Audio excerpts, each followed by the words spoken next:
Morning, guys. How's everybody doing today? Happy Saturday. Happy weekend. Hope everybody's having a good weekend so far. Today I'd like to talk about a little bit about the power of the book. Um, you know, almost every emotional problem we have, and emotions are our problem. Like when the book says we drink because we're restless, irritable, discontent, those are emotions, right? Fear is an emotion, resentment's an emotion, self-pity is an emotion.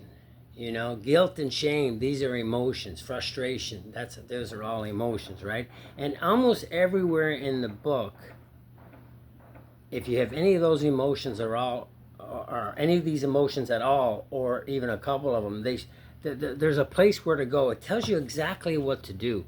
Like it tells you what to do when you wake up in the morning, for instance, okay? It says, on page 86, it says, on awakening, let us think about the 24 hours ahead. We consider our plans for the day. Before we begin, we ask God to direct our thinking, especially asking that it be divorced from self-pity, right? Dishonest and self-seeking motives. We talked about that before. When we retire at night, we constructively review our day. As we go through the day, we ask God, like almost all throughout the day, the book is telling you exactly what to do. And if you got some type of emotion like fear, it tells you exactly what to do. It gives you the solution to fear on page 68. That's powerful. If you're having a problem with sex relations, you go to 69 or 70. The biggest problem the book says we have is resentments. That's the number one offender, right? It destroys more alcoholics than anything else, right? From it stems all forms of spiritual disease. And don't forget, we talked about this before, selfishness and self-centeredness, that we think is the root of our problems, right? That's the root of our troubles. And resentments, all resentments are just a manifestation of self. They come from us, right? We allow these things to happen. So we'll just go over resentments for a minute. So say we're resentful at a boss, or we're resentful at the neighbor, like what do we do, right? How are we gonna get God's help? And it gives you blow by blow directions on exactly what to do. If you go to, and this is just resentments, we could talk about almost any emotion.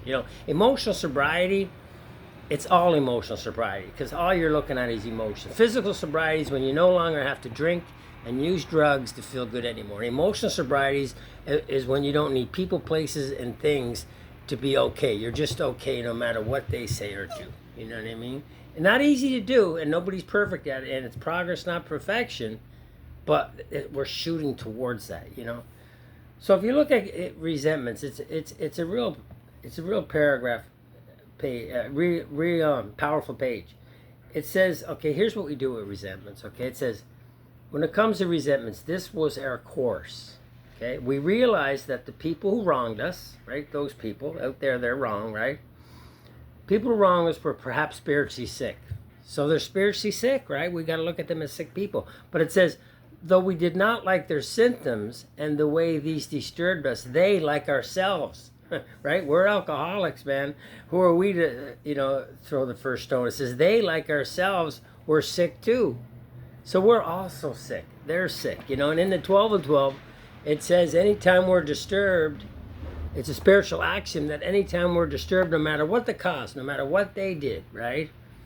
There's something wrong with us as well, because if they're the problem again, we have enslaved ourselves. But we're a free man today.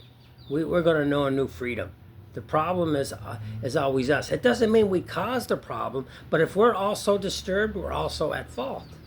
Okay, so it says we didn't like how these disturbed us. It said they, like ourselves, were sick too. We asked God. Now we're going to go to God. Okay, we asked God to help us show them the same. We're going to show them now. We're going to ask God. We're really going to be sincere about this.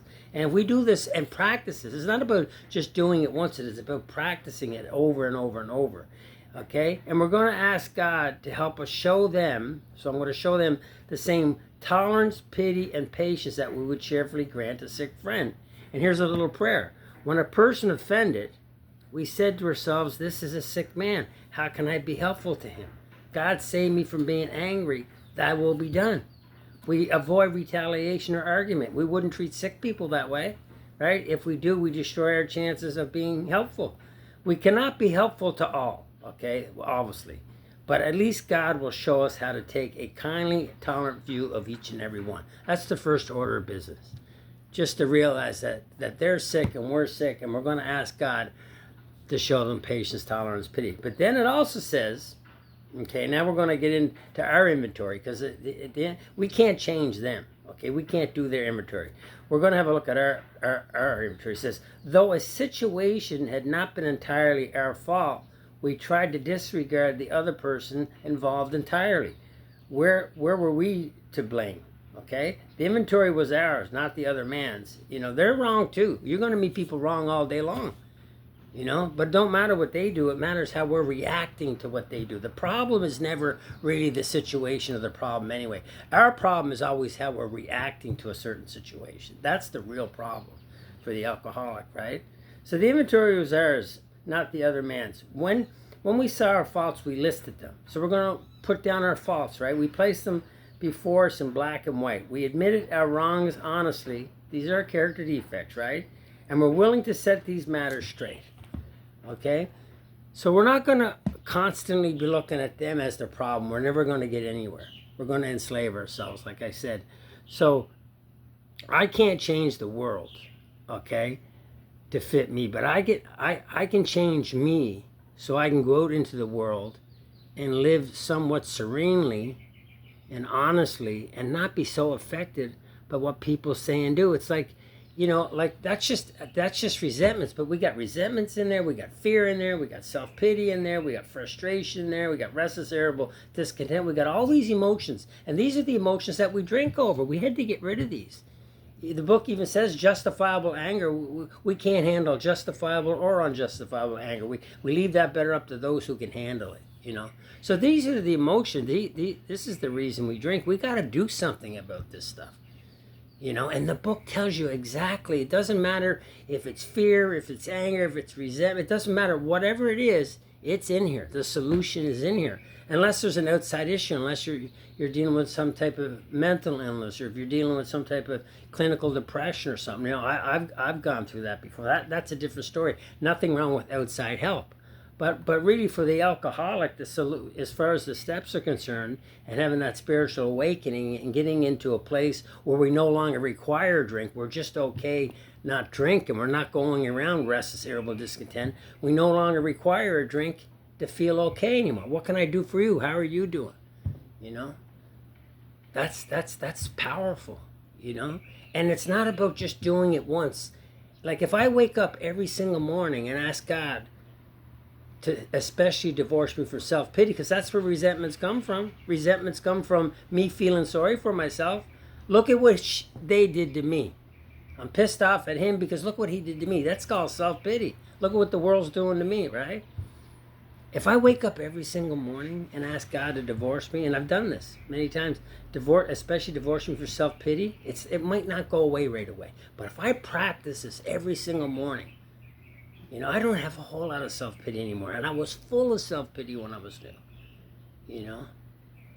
If you practice this and practice it and practice it, you'll continue to have that change, that personality change that we talked about.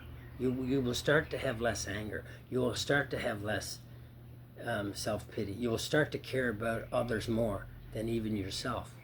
You're going to have that psychic change. And it's by practicing these spiritual principles. And it's a powerful book. You name the emotion and it's in there. There's a spot for it. And it's powerful. And all we have to do is just practice. Practice these principles in all of our affairs. So I hope that helps you guys. It helped me a lot.